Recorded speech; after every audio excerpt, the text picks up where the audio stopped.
اعوذ باللہ من الشیطان الرجیم بسم اللہ الرحمن الرحیم اللہم صلی علی سیدنا و مولانا محمد وعلی آل سیدنا و مولانا محمد و صحابی سیدنا و مولانا محمد مبارک وسلم صلی علیہ. پروگرام علم معلم پاکستان سمیت تمامی ایشیا ممالک اور پوری دنیا میں جہاں جہاں دیکھا جا رہا ہے تمامی ناظرین کو اور اسٹوڈیو میں موجود تمامی ناظرین کو محمد اجاز بشیر کی طرف سے نید خلوص ادب و چاہت برات السلام علیکم ورحمۃ اللہ وبرکاتہ. اللہ تبارک و تعالیٰ کے محبوب بندوں سے محبت، ان سے عقیدت اس چیز کی نشانی ہے کہ رب کریم کا اس انسان کے اوپر اپنا خصوصی فضل کرم کا نزول ہوتا ہے. رب کریم ہمیشہ اس انسان کو نوازتا ہے جو اس کے نیک بندوں سے لو لگاتا ہے، جو اس سے نیک بندوں کی صحبت اختیار کرتا ہے.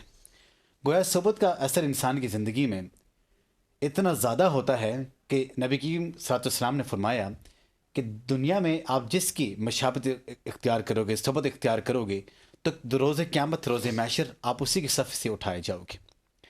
تو جو لوگ اس دنیا میں اللہ تبارک تعالیٰ کے محبوب بندوں کی تقلید کرتے ہیں، ان کے مان کے چلتے ہیں، تو رب کریم کی ان کے اوپر خصوصی رحمت کرم ہوتی ہے، ان کے اوپر رب کریم کا رحمتوں کا نزول ہوتا ہے، کیونکہ ان لوگوں نے اپنی پوری کی پوری زندگیاں رب کریم کو خوش کرنے میں لگا دی، رب کریم کی اطاعت اور عبادت میں لگا دیتی ہیں. تو گویا اس چیز کا ہمیں یہ سبق ملتا ہے کہ جب ہم ان کی صحبت اختیار کرتے ہیں تو رب کریم ان کے وسیلے سے ہمارے اوپر اپنے رحم کی، اپنے بخشش کی اور اپنے فضل کرم کی بارشوں کا نزول فرماتا ہے. قرآن مجید میں سورہ یونس میں اللہ تبارک تعالیٰ ارشاد فرماتے ہیں کہ سن لو، اللہ کے ولیوں پر نہ کوئی خوف ہے اور نہ ہی کوئی غم ہے. اس کے ساتھ ساتھ اللہ تبارک تعالیٰ کے حبیب صلی اللہ علیہ وآلہ وسلم کا یہ ارشاد گرامی ہے کہ بہلائی اور حاجتیں خوبصورت چہرے والوں سے طلب کیا کرو. اس سے مراد یہ ہے کہ رب کریم کی وہ برگزیدہ بندے، وہ برگزیدہ ہستیاں کہ جن کے اوپر رب کریم نے اپنا فضل کیا ہوتا ہے کہ انہوں نے اپنی زندگیاں اللہ تعالیٰ کے اس دین کی اشاعت کے لیے وصف کی ہوتی ہیں، تو یہ وہ لوگ ہوتے ہیں کہ جن کے اوپر اللہ تعالیٰ کا خاص فضل کرم ہوتا ہے. تو آج کا پروگرام شان اولیاء ہم نے ترتیب دیا ہے، اور جو اسٹوڈیو میں علماء کرام جو یہاں پہ تشریف فرما ہیں کسی تعارف کے محتاج نہیں ہیں، اور میں سب سے پہلے ان کا تعارف کراتا چلوں. استاد الاساتذہ جناب حضرت علامہ مفتی مبشر رضا سیفی نقشبندی صاحب ہمارے ساتھ ہیں. السلام علیکم. وعلیکم السلام. مزاج گرامی، ہم آپ کو خوش آمدید کہتے ہیں. اور اس کے ساتھ ساتھ یہاں پہ اسٹوڈیو میں حضرت علامہ ثاقب امین رضوی صاحب موجود ہیں. السلام علیکم. وعلیکم السلام. ہم آپ کو خوش آمدید کہتے ہیں. جزاک اللہ. اور پاکستان کے نامور ثناخان مصطفیٰ صلی اللہ علیہ وسلم کا شمار کیا جاتا ہے میری مراد جناب صاحبزادہ حافظ اویس احمد صاحب. السلام علیکم. وعلیکم السلام. مزاج گرامی، الحمدللہ. آپ سب کا بہت بہت شکریہ. حضرت علامہ مفتی مبشر رضا سیفی نقشبندی صاحب آپ سے شروع کرتے ہیں کہ جس طرح میں نے آج کے اس پروگرام کا جو ہم نے شروعات کی ہے کہ شان اولیاء کہ رب کریم کے وہ برگزیدہ ہستیاں ہیں، وہ اللہ تبارک تعالیٰ کے محبوب بندے ہیں کہ جن کے اوپر رب کریم کا خصوصی فضل کرم ہوتا ہے. اب ان کا جو فیض بٹتا ہے، جو عام جو انسانیت میں جاتا ہے، آپ اگر کسی اور قبرستان کے سامنے سے گزریں گے تو شاید ہی کوئی آدمی وہاں پہ دیکھنے کو ملے گا، لیکن جب ہم ایسے رب کریم کے برگزیدہ بندوں کی زیارت کے لیے جاتے ہیں تو وہاں پہ ایک تانتا باندھا ہوتا ہے، ایک رش ہوتا ہے، ایک بھیڑ ہوتی ہے. تو ایک چیز کا وہ ہمیں ادراک ہوتا ہے کہ بھئی یہ وہ لوگ تھے کہ جنہوں نے اپنی زندگی میں رب کو راضی رکھا، رب نے پوری مخلوق کو ان کے در پہ بھیج دیا. کہ اولیاء کی شان کیا ہے، ان کا بلند اور مقام اور مرتبہ کیا ہے، اس کے اوپر آپ ہمارے سننے والوں کی رہنمائی کیجیے. بسم اللہ الرحمن الرحیم. سب سے پہلے پروفیسر صاحب آپ کا شکریہ، بہت شکریہ، آپ نے ہمیں وقت دیا. شان اولیاء بہت ایک جامع عنوان ہے. میں اس آیہ مبارکہ سے شروع کروں گا. یا ایھا الذین آمنوا اتقوا اللہ وکونوا مع الصادقین. سبحان اللہ. اللہ رب العزت اس آیہ مبارکہ میں ارشاد فرماتے ہیں اے ایمان والو اللہ سے ڈرو اور تقوی اختیار کرو. تقوی اختیار کرو. اے ایمان والو اللہ سے ڈرو، تقوی اختیار کرو، مع الصادقین، اور سچوں کی صحبت، سنگت، مائیت اختیار کرو. سبحان اللہ. اب یہاں دو باتیں قابل غور ہیں. یہ خطاب ایمان والوں کو کیا جا رہا ہے.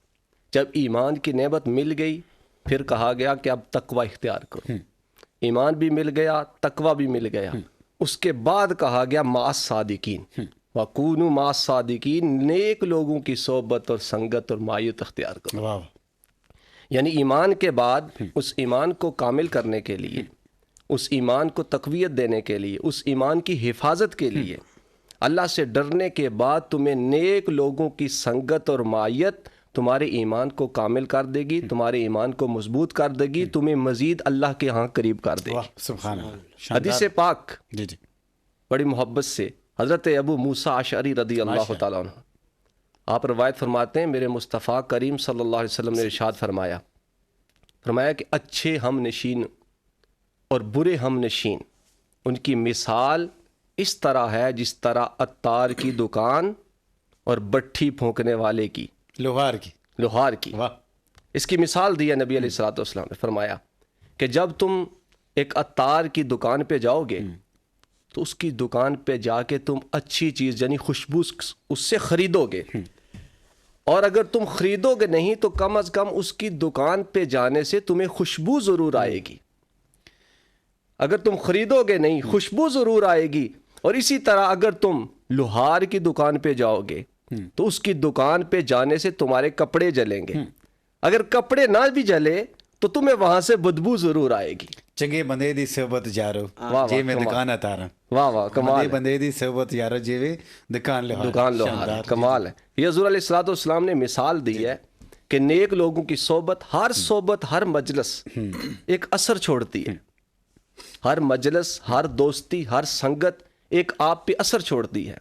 اچھوں کی صحبت اختیار کرو گے، ان کی مجلس اختیار کرو گے، ان سے سنگت رکھو گے، ان سے دوستی رکھو گے، تمہارے اوپر اس کے اچھے اثر مرتب ہوں گے۔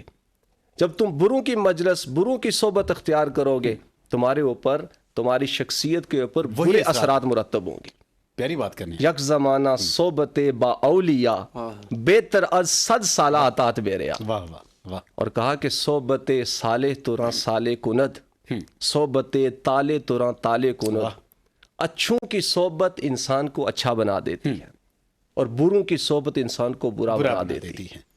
جب ان اہل اللہ، اللہ کے نیک اور صالح برگزیدہ بندوں کی مجلس اختیار کرو گے، ان کی مجلس میں تم بیٹھو گے، دیکھتے دیکھتے ان کی محفل کا اثر تمہارے اوپر یہ ہوگا کہ تم بھی اللہ کے قریب ہوتے چلے جاؤ گے، کمال، تم بھی اللہ کی قربت حاصل کرتے چلے جاؤ گے، تم بھی اللہ کے قریب ہوتے چلے جاؤ گے۔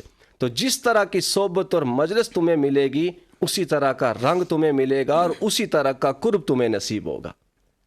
یہ اللہ کے نیک اور صالح بندے اللہ کی قربت اور اس کے قرب کے قریب پہنچاتے ہیں۔ جیسے حدیث پاک میں ہے کہ نبی علیہ الصلوۃ والسلام، حدیث قدسی ہے کہ کچھ لوگ ایسے ہیں کہ جو فرائض کے بعد نوافل کے ذریعے سے اللہ کا قرب حاصل کرتے ہیں، اس قدر قرب قریب ہو جاتے ہیں کہ اللہ رب العزت فرماتا ہے میں ان کی آنکھیں بن جاتا ہوں، واہ واہ، میں ان کے ہاتھ بن جاتا ہوں، میں ان کی زبان بن جاتا ہوں، میں ان کے پاؤں کی وہ طاقت دے دیتا ہوں کہ جس سے وہ چلتے ہیں۔ دوسری حدیث پاک میں نبی علیہ الصلوۃ والسلام نے فرمایا اللہ جس بندے سے محبت فرماتا ہے تو جبریل کو کہتا ہے جبریل امی میں فلاں بندے سے محبت کرتا ہوں، تو بھی اس بندے سے محبت کر۔ واہ سبحان اللہ۔ اور جبریل آسمانی دنیا کو یہ اعلان کر دے کہ اللہ فلاں بندے سے محبت کرتا ہے، تم بھی اس بندے سے محبت کرو، تو آسمانی مخلوق بھی اس بندے سے محبت کرنے لگ جاتی ہے۔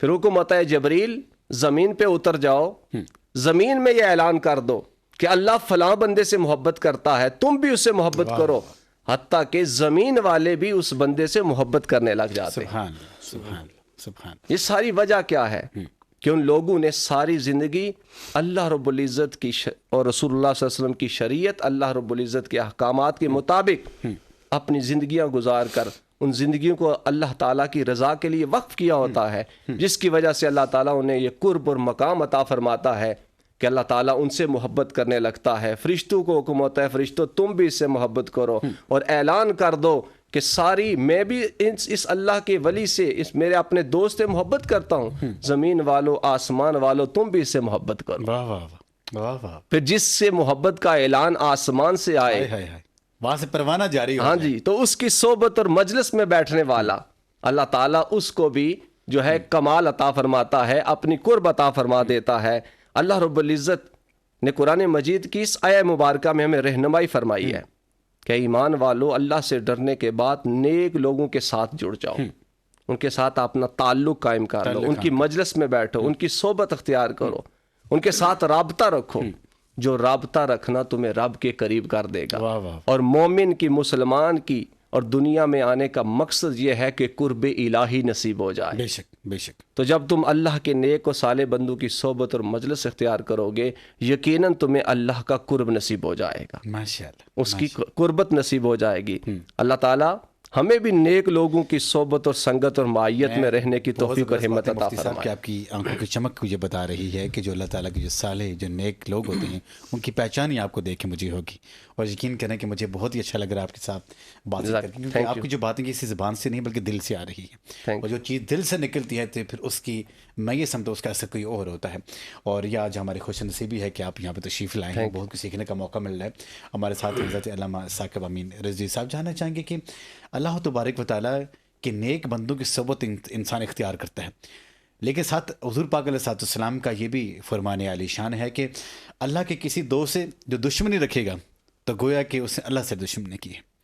تو یہ رب کریم سے جو اعلان جو جنگ ہے اس کی وحید ہے، وہ اشارہ دیا گیا ہے کہ جب ایک اللہ تبارک تعالیٰ کی عظیم الشان ذات اس بندے سے پیار کرتی ہے تو تم کون ہوتے ہو کہ اس سے دشمنی رکھنے والے، اناد رکھنے والے، کینہ رکھنے والے، بغض رکھنے والے، تو اس ایسے لوگوں کی سزا کیا ہے، ایسے لوگوں کے بارے میں احکامات کیا ہیں؟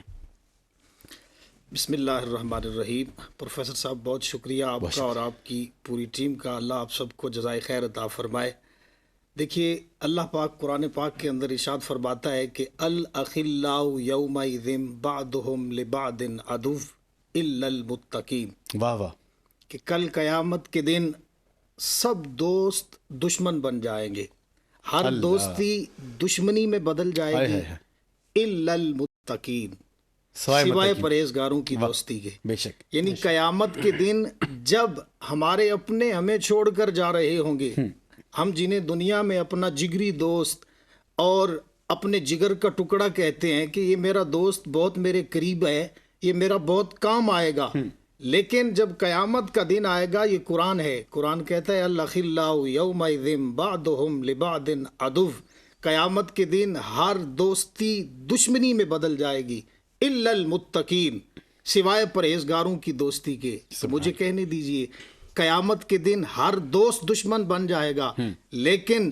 جس نے اپنی نسبت کو حضور شہنشاہ بغداد کے ساتھ قائم کیا ہوگا، کل قیامت کے دن اس کی نسبت اس کے کام آ جائے گا۔ جس نے دنیا میں رہتے ہوئے اپنا تعلق داتا علی حجویری سے بنایا ہوگا، کل قیامت کے دن اسے وہ تعلق کام آ جائے گا۔ جس نے اپنا تعلق گولڑے کے تاجدار میر علی شاہ سے لگایا ہوگا، قیامت کے دن باقی سب دوستیاں ختم ہو جائیں گی، لیکن گولڑے کے چراغ کی دوستی کل قیامت کے دن بھی اللہ قائم رکھے گا۔ اللہ اپنے محبوبوں کی دوستیوں کو کل قیامت کے دن بھی ٹوٹنے نہیں دے گا، قائم رکھے گا۔ اور ولی کے بہت سارے معنی ہیں، ایک مطلب یہ بھی ہے کہ قربت، قریب، یعنی ولی اللہ ہم اسے کہتے ہیں جو اللہ کے قریب جا پہنچتا ہے، جو اللہ کے قریب ہوتا ہے۔ اب جو چیز جس کے قریب ہوتی ہے اس کی تاثیر بھی اس کے اندر آ جاتی ہے۔ مثال کے طور پر آپ اگر لوہے کو بھٹی کے اندر، آگ کے اندر ڈالتے ہیں تو آگ کی تاثیر ہے لوہے میں چلی جاتی ہے، آگ کی تاثیر لوہے میں چلی جاتی ہے، آگ گرم کرتی ہے، لوہے کو جب آپ نکالیں تو لوہے کا کام جلانا نہیں ہوتا ہے، لیکن لوہے کا کام تو کاٹنا ہوتا ہے، لیکن جب آپ بھٹی سے لوہے کو نکالتے ہیں تو پھر کیا ہوتا ہے کہ آپ لوہے کو ہاتھ لگائیں تو وہ گرم ہوتا ہے، جلا دیتا ہے۔ اس سے پوچھا جائے کہ آپ کیوں جلاتے ہیں تو وہ کہتا ہے میری ذاتی صفت تو نہیں ہے کہ میں جلاؤں، لیکن کچھ عرصہ میں نے صحبت اختیار کی آگ کی، اس کی تاثیر میرے اندر آ گئی۔ اسی طرح جو اللہ کا ولی ہوتا ہے وہ اللہ کے قرب میں ہوتا ہے، پھر وہ ذات خدا کا مظہر بن جاتا ہے۔ اب مردے جلانا اللہ کا کام ہوتا ہے، لیکن جب بندہ مومن اللہ کے قریب ہو جاتا ہے، قربت اختیار کر لیتا ہے، تو وہی صفت اللہ اپنے بندے میں ڈال دیتا ہے۔ پھر اللہ اپنے بندوں کو یہ پاور دیتا ہے کہ وہ اللہ کے حکم سے اگر کہیں قم باذن اللہ تو مردے بھی اٹھ کر چلنا شروع ہو جاتے ہیں۔ انہی کے بارے میں فرمایا کہ من عاد علی ولیًا، کہ جو میرے ولیوں سے عداوت رکھتا ہے، بغض رکھتا ہے، وہ تو میرے ساتھ اعلان جنگ کرتا ہے، میں اس کے ساتھ اعلان جنگ کرتا ہوں، میں اس کے ساتھ جنگ کرتا ہوں۔ اب اس دنیا میں کون ہے جو اللہ کے ساتھ جنگ کرے؟ کس کے اندر اتنی پاور ہے کہ وہ اللہ کے ساتھ جنگ کرے پھر ایسا ہی ہے، جو اللہ کے ساتھ جنگ کرتا ہے پھر اس کا ٹھکانہ تو جہنم ہی ہے۔ اور اسی طرح ایک حدیث مبارکہ، بڑی خوبصورت حدیث مبارکہ پروفیسر صاحب ملا جامی علیہ رحمہ نے لکھی، آپ فرماتے ہیں کہ کل قیامت کا دن ہوگا، ایک بندے کو لایا جائے گا، اس سے پوچھا جائے گا کہ تیرے پاس کچھ عمل ہیں؟ وہ کہے گا مالک کچھ بھی نہیں ہے، کچھ بھی نہیں ہے میرے پاس۔ رب فرمائے گا اچھا دنیا میں کہاں رہتا تھا؟ وہ عرض کرے گا مولا میں فلاں علاقے میں رہتا تھا۔ رب پوچھے گا اچھا فلاں جگہ پر جس علاقے میں تو رہتا تھا اس علاقے میں میرا ایک دوست تھا، میرا ایک ولی تھا، کیا کبھی اس کی صحبت اختیار کی؟ وہ عرض کرے گا مولا اگر میں اس کی صحبت اختیار کرتا تو آج میں بھی نیکوکاروں کی صف میں کھڑا ہوتا۔ رب فرمائے گا اچھا تو نے اس کی صحبت بھی اختیار نہیں کی، یہ بتا کیا کبھی اس کا نام سنا تھا؟ وہ عرض کرے گا جی مولا میں نے لوگوں کے لبوں سے اس کا نام سنا تھا۔ تو مجھے کہنے دیجئے اگر اس نے سنا ہوگا کہ اس کا نام حضور شہنشاہ بغداد شیخ عبد القادر جیلانی ہے تو وہ بول اٹھے گا جی مولا میں نے صرف نام سنا تھا، اس کا نام شیخ عبد القادر جیلانی ہے۔ مولا میں نے نام سنا تھا، لوگ اسے داتا علی حجویری کہتے تھے۔ مولا میں نے نام سنا تھا، لوگ اسے مہر علی کہتے تھے۔ تو رب فرمائے گا فرشتوں جاؤ اسے جو ہے وہ جہنمیوں کی صفوں سے نکال کر جنت میں داخل فرما دو۔ رب سے فرشتے عرض کریں گے مولا تیری رحمت کو اتنا جوش آ گیا، اتنا گناہ گار شخص، کوئی عمل نہیں، صرف تیرے ایک محبوب بندے کا نام اس کے لب پر آ گیا، مولا تیری رحمت اتنی مہربان ہوگی تو نے اس کی بخشش فرما دی ہے۔ رب فرمائے گا فرشتوں یہی تو میری غیرت کا تقاضا ہے، مجھے حیا آتی ہے کہ جن لبوں پر میرے محبوبوں کے نام آ جائیں پھر وہ زبانیں وہ جو ہے وہ لب آگ میں جلتے ہوئے اچھے نہیں لگتے ہیں۔ یہ تو ولیوں کی قربت کا کل قیامت کے دن بندہ مومن کو صلہ دیا جائے گا۔ شاندار انداز سے مفتی صاحب، زبردست انداز سے آپ نے پورے پہرائے کو سمیٹا۔ حضرت علامہ مبشر رضا سیفی صاحب سے جاننا چاہیں گے کہ جو اللہ تبارک تعالیٰ کے نیک بندے ہوتے ہیں اور ان کی شان تو آپ نے ہمارے سامنے رکھ دی، اب ان کی صحبت میں بیٹھنے کے بعد جب انسان کی زندگی میں جو تبدیلیاں ہوتی ہیں اس کا کیسے نزول ہوتا ہے، وہ کیسے تبدیلیاں ہوتی ہیں، اس کے بعد ہمارے تمام سننے والوں کی نظر کیجیے۔ ماشاءاللہ جب انسان اللہ تعالیٰ کے نیک لوگوں کی صحبت اور سنگت اور مائیت اختیار کرتا ہے، مولانا روم رحمۃ اللہ علیہ نے ان کے بارے میں بڑا مشہور کہ آپ نے ایک مٹی کو اٹھایا تو مٹی کو اٹھا کے انہیں جب قریب کیا تو مٹی سے خوشبو آ رہی تھی۔ سبحان اللہ۔ تو آپ نے پوچھا مٹی تو اس سے خوشبو کیوں آ رہی ہے؟ اس نے کہا مجھ سے میں مٹی ہوں، میرے سے تو خوشبو نہیں آتی، لیکن خوشبو آنے کی وجہ یہ ہے کہ میں کافی عرصہ صحبت رہی ہوں، پھولوں کی سنگت اور مائیت میں رہی ہوں، جس کی وجہ سے میں خوشبو دینے لگ گئی ہوں۔ جب نیک لوگوں کی صحبت اور سنگت اختیار کرتا ہے انسان، ان کی مجلس میں جاتا ہے تو ان کے عمل کی وجہ سے جو ان کا عمل ہوتا ہے، ان کے اندر ایک روحانیت ہوتی ہے، قرب الہی کی وجہ سے جو ان کو اللہ تعالیٰ نے قرب دیا ہوتا ہے، ان کی زبان کے اندر تاثیر ہوتی ہے، ان کی آنکھ کے اندر تاثیر ہوتی ہے، ان کے ہر ایک عمل کے اندر تاثیر ہوتی ہے، جو اثر دوسرے کے اوپر جاتا ہے۔ جس طرح ہم نے پہلے حدیث پاک بیان کی ہے کہ جب انسان نیک اعمال کرتا ہے تو اللہ تعالیٰ فرماتا ہے میں اس کی آنکھیں بن جاتا ہوں، یعنی آنکھوں کے اندر وہ طاقت دے دیتا ہے کہ جس کے دل کے اوپر وہ نگاہ ڈالتے ہیں اس کے دل کی کائنات بدل جاتی ہے۔ سبحان اللہ۔ میں اس کی ایک مثال آپ کو دیتا چلوں۔ جی جی۔ حضرت شیخ عبد القادر جیلانی، آپ کی ایک کرامت ہے کہ آپ جب بچپن میں اپنی والدہ کے حکم پر ایک مدرسے کی طرف سفر پہ جا رہے تھے تو راستے میں جب آپ کو ایک ڈاکوں کی جماعت نے گھیر لیا، ان سے کہا آپ کے پاس کیا ہے، مال نکالو، بڑا ایک طویل واقعہ ہے، میں اس کی طرف نہیں جانا چاہتا، لیکن انہوں نے جب سچ بولا، اب میں بھی سچ بولتا ہوں، آپ بھی سچ بولتے ہیں، لیکن شاید ہماری زبان سے نکلے ہوئے کلمے دوسری کے دل پہ اثر نہ کریں، بے شک، لیکن وہ اللہ کے کامل مادر ذات ولی تھے جن کی زبان سے یہ جملے نکلے ہوئے کہ میری والدہ نے مجھے یہ کہا تھا کہ بیٹا جھوٹ نہیں بولنا، سچ بولنا ہے۔ اس سچ بولنے نے وہ تاثیر ان کی زبان پہ، وہ اثر جاری ہوا کہ اس ڈاکو کی ایک پوری جماعت کو ہدایت کا راستے پر چلا دیا ہے۔ بہت دقیق نقطہ آپ دے رہے ہیں۔ یہ اثر آپ نے کہا ان کی مجلس اور ان کی صحبت سے دوسرے کی زندگی کیسے بدلتی ہے۔ جب اللہ تعالیٰ فرماتا ہے کہ میرا اس سے قرب مل جاتا ہے، میں اس کی زبان بن جاتا ہوں، یعنی زبان کے اندر وہ تاثیر دے دیتا ہوں، یہ وہ تاثیر شیخ عبد القادر جیلانی محبوب سبحانی کی زبان مبارک کے ایک جملے سے پوری ڈاکوں کی جماعت تائب ہو کر راہ راست پر، ہدایت کے راستے پر چل جاتی ہے۔ سامعین محترم، یہ یہاں میں آپ کو ایک اور جملہ دے چلوں۔ حضرت شیخ عبد القادر جیلانی شیخ جوزی ایک وقت کے بڑے عالم دین تھے۔ آپ کا شیخ عبد القادر جیلانی آپ کا ایک مرید شیخ جوزی کا شاگرد تھا، تو وہ کہنے لگا استاد جی آپ ہمارے شیخ کی مجلس میں چلیں۔ انہوں نے کہا آپ کے شیخ کرتے کیا ہیں؟ انہوں نے کہا ہمارے شیخ جو ہے وہ درس قرآن دیتے ہیں۔ اس نے کہا ایک ولی ہو، ایک پیر اور وہ درس قرآن؟ انہوں نے کہا جی آپ ان کی صحبت اور مجلس میں چلیں۔ آپ اپنے استاد کو وہاں لے کر گئے۔ جب آپ بیٹھے تو ان کی محفل کا یہ طریقہ تھا کہ ایک حافظ قرآن، قاری قرآن ایک آیہ مبارکہ کی تلاوت کرتا تھا، اور شیخ عبد القادر جیلانی رحمۃ اللہ علیہ اس کے معنی اور اس کی تفسیر بیان فرمایا کرتے تھے۔ جب ایک معنی بیان کرتے، ایک تفسیر بیان کرتے، تو شاگرد اپنے استاد سے پوچھتا آپ اس کو جانتے ہیں؟ انہوں نے کہا میں جانتا ہوں۔ واہ واہ۔ اور 11ویں والے پیر نے جب 11 معنی بیان کیے اس ایک آیہ مبارکہ کے، سبحان وہ سارے شاگرد پوچھتا گیا استاد جی آپ کو علم ہے؟ انہوں نے کہا میں جانتا ہوں۔